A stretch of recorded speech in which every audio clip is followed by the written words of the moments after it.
ಪಕ್ಕದ ಮನೆ ಶಾರದಮ್ಮನವ್ರನ್ನ ನೋಡ್ದಾಗೆಲ್ಲ ನಾನು ಅನ್ಕೊಳ್ತಾ ಇದ್ದೆ, ಇವರೆಷ್ಟು ತೆಳ್ಳಗೆ ಬೆಳ್ಳಗೆ ಎಷ್ಟು ಚೆನ್ನಾಗಿದ್ದಾರೆ ಅಂತ.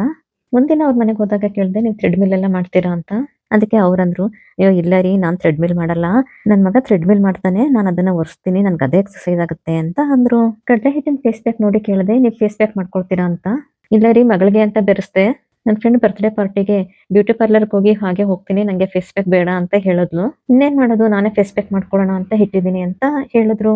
ಇನ್ನೇನ್ ಹೊರಡ್ತೀನ್ರಿ, ಅಡ್ಗೆ ಎಲ್ಲ ಆಯ್ತಾ ಅಂತ ಕೇಳಿದೆ. ಇಲ್ಲ ರೀ, ಹೆಸರುಕಾಳು ಸಲಾಡ್ ಇದೆ ಅದನ್ನೇ ತಿಂತೀನಿ ಅಂತ ಹೇಳಿದ್ರು. ನಾನ್ ಕೇಳ್ದೆ, ಓ ಅದಕ್ಕೆ ನೀವು ಒಂದಿನಾನು ಹಾಸ್ಪಿಟಲ್‌ಗೆಲ್ಲ ಹೋಗಿದ್ ನೋಡೇ ಇಲ್ಲ, ಡೈಲಿ ಹೆಸರುಕಾಳು ಸಲಾಡ್ ತಿಂತೀರಾ ಅಂತ ಕೇಳಿದೆ. ನನ್ನ ಹಸ್ಬೆಂಡ್ ಬಾಕ್ಸ್‌ಗೆ ಅಂತ ಮಾಡಿದ್ದೆ. ಅವ್ರಿವತ್ತು ಆಫೀಸಲ್ಲಿ ಯಾರ್ದೋ ಮ್ಯಾರೇಜ್ ಆನಿವರ್ಸರಿ ಇದೆ, ಅಲ್ಲೇ ಊಟ ಇದೆ. ನನ್ಗ್ ಊಟ ಬೇಡ ಅಂತ ಹೇಳಿದ್ರು. ಇನ್ನೇನ್ ಮಾಡೋದು, ಸಲಾಡ್ ಎಲ್ಲ ವೇಸ್ಟ್ ಆಗುತ್ತಲ್ಲ ಅಂತ ನಾನೇ ಸಲಾಡ್ ತಿನ್ನೋಣ ಅಂತ ಅನ್ಕೊಂಡಿದ್ದೀನಿ ಅಂತ ಹೇಳಿದ್ರು. ಅಂತೂ ಇಂತೂ ನನ್ಗೆ ಅವ್ರ ತೆಳ್ಳಗೆ ಬೆಳ್ಳಗೆ ಆರೋಗ್ಯವಾಗಿರುವಂತ ಸೀಕ್ರೆಟ್ ಗೊತ್ತಾಯ್ತು.